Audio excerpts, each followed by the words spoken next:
నమస్తే, welcome back to IT media. నేను మీ Jhansi. Summer వచ్చేసింది, మనకి కూల్ డ్రింక్స్ తాగాలనిపిస్తూ ఉంటుంది. బయట చల్లగా కనిపించే ఏ డ్రింక్ చూసినా కానీ అలా ఎండలో వెళ్ళి చక్కగా తాగేస్తూ ఉంటాము. మరి అందులో షుగర్ కంటెంట్ ఉంటుంది. దానికి ఆల్టర్నేటివ్గా ఓఆర్ఎస్ని కూడా చాలా ఎక్కువగా తాగుతూ ఉంటారు. మరి ఎందుగలవాడు అందులేడు సందేహం వలదు అని కల్తీలో కూడా ఇది కల్తీ ఉంది, ఇది కల్తీ లేదు అని ఈ మధ్యకాలంలో చాలా ఎక్కువ చూస్తున్నాము. చిన్న పిల్లలు తాగే పాల దగ్గర నుంచి పెద్దవాళ్ళు యూజ్ చేసే కూరగాయలు అన్నిటి వరకు కల్తీ చేస్తున్నారు. కాబట్టి అసలు కరెక్ట్ ఓఆర్ఎస్ని మనం తెలుసుకోవడం ఎలా, ఈ షుగరీ కంటెంట్ ఎక్కువగా తీసుకోకుండా అవాయిడ్ చేయడం ఎలా, ఈ టాపిక్ తెలుసుకుందాం. ప్రస్తుతం అంతా ఉన్నారు MD paediatrics doctor Brinda Reddy గారు. నమస్తే అండి. నమస్తే అండి. మ్యామ్, ఓఆర్ఎస్ అన్నప్పుడు అందరికీ ఒక ఎలా అంటే అసలు ఒక చాలా పెద్ద మెడికేషన్ లాగా చూస్తూ ఉంటారు.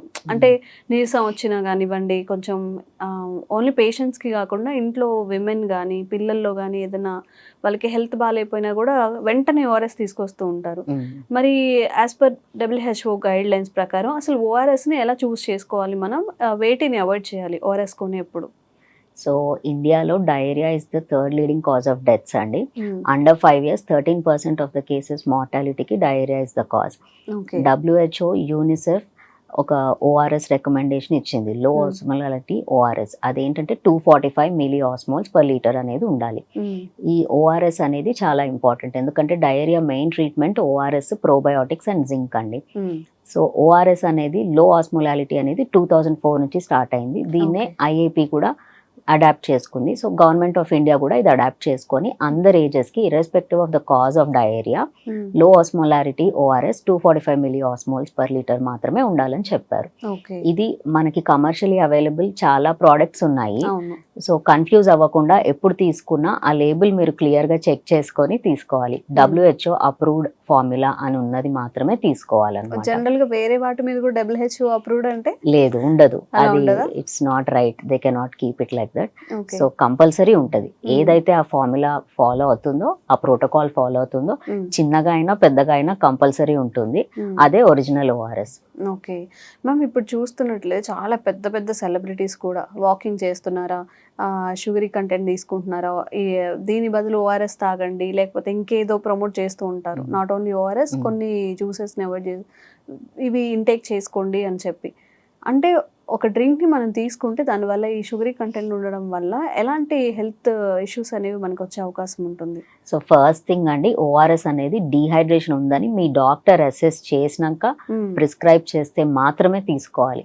మీరు ఫార్మసీస్కి వెళ్ళి మీ పాటికి మీరు ఎవ్వరూ తీసుకోకూడదు అనమాట. ఎందుకంటే ఇది ఒక మెడిసిన్ లాంటిది అండ్ ఒక క్యాల్కులేటెడ్ ఫార్ములా ఉంటుంది. దీంట్లో sodium, potassium, citrate, sugar, glucose ఇట్లాంటివన్నీ క్యాల్కులేటెడ్ ఫార్ములాలో ఉంటాయి. 245 మిల్లీ-ఆస్మోల్స్ పర్ లీటర్ అని మేము స్ట్రెస్ చేసేది అందుకే. అండ్ WHO ఇది మాత్రమే అప్రూవ్ చేసింది. సో డీహైడ్రేషన్ ఉన్నప్పుడు ఇది మాత్రమే తీసుకోవాలి. అండ్ ఊరికే కూడా తీసుకోవద్దు, ఎలక్ట్రోలైట్ ఇంబ్యాలెన్స్ అవ్వచ్చు, వేరే రిస్క్స్ కూడా ఉంటాయి కాబట్టి తీసుకోకూడదు. ఓన్లీ వెన్ రిక్వైర్డ్ తీసుకోవాలి. డయేరియాలో కూడా 3 types ఆఫ్ ఇవి ఉంటాయి. No dehydration, some dehydration, severe dehydration అని. సివియర్లో IV ఫ్లూయిడ్స్ ప్లస్ ఓఆర్ఎస్ ఇస్తాము. ఫస్ట్ 2 కండిషన్స్లో ఓఆర్ఎస్ వాళ్ళ బేబీ ఏజ్ బట్టి, కండిషన్ బట్టి, సివియారిటీ బట్టి we decide the dose, accordingly తీసుకోవాల్సి వస్తుంది. ఓకే. అండ్ మనకి ఓఆర్ఎస్ ఒక్కటే ఆప్షన్ ఏం కాదు. ఇప్పుడు మనకి చాలా డ్రింక్స్ అయితే అవైలబిలిటీలో ఉన్నాయి. జనరల్గా మనం ఇంట్లో చేసుకొని తాగేవి కానివ్వండి, ఇంకెలాంటి ఓఆర్ఎస్కి సమానంగా పనిచేసే డ్రింక్స్ ఏమైనా ఉన్నాయా? ఈక్వల్ ఉండవు కానీ క్లోజ్ టు ఓఆర్ఎస్ ఉంటుంది. ఓఆర్ఎస్ ఎమర్జెన్సీ ఉంది, ఓఆర్ఎస్ అందుబాటులో లేదు అన్నప్పుడు ఇలా తీసుకోవచ్చు. గంజి తీసుకోవచ్చు లేదా కోకోనట్ వాటర్ తీసుకోవచ్చు అండి. This is close to ORS but not a replacement అండి. అది ఒకవేళ మీకు సమయానికి అందుబాటులో లేకపోతే ఇది తీసుకోవచ్చు, హోమ్ రెమెడీస్ లాగా. బట్ ఫైనలీ ఓఆర్ఎస్ తీసుకోవాలి depending on the severity of dehydration. Me doctor చెప్పినంత తీసుకోవాలి. ఓకే మ్యామ్, ఎన్ని హెల్త్ బెనిఫిట్స్ ఉన్నా కొంతమంది అవాయిడ్ చేయాల్సిన వాళ్ళు ఉంటారు.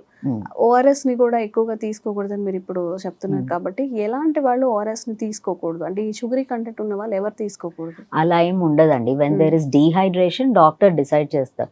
ఆల్ ఏజెస్ కి, ఆల్ డీహైడ్రేషన్ కండిషన్స్ కి యూనివర్సల్ ఓఆర్ఎస్ ఒకటే ఓఆర్ఎస్ ఉంటుంది.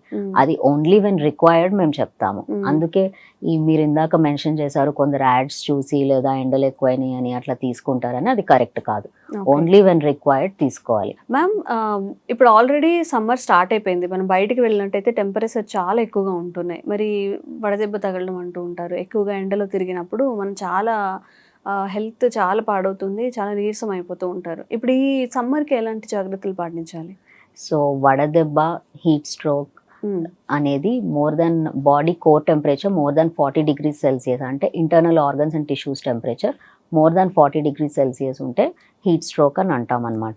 ఇది ఎవరికి రిస్క్ ఎక్కువ ఉంటుందంటే elderly people, senior citizens, children, లేదా అథ్లీట్స్, లేదా అవుట్డోర్స్ వర్క్ చేసే వాళ్ళందరికీ, లేదా sometimes weather very bad ఉంది, హీట్ వేవ్ ఉంది, ఇలాంటప్పుడు రిస్క్ ఎక్కువ ఉంటుంది.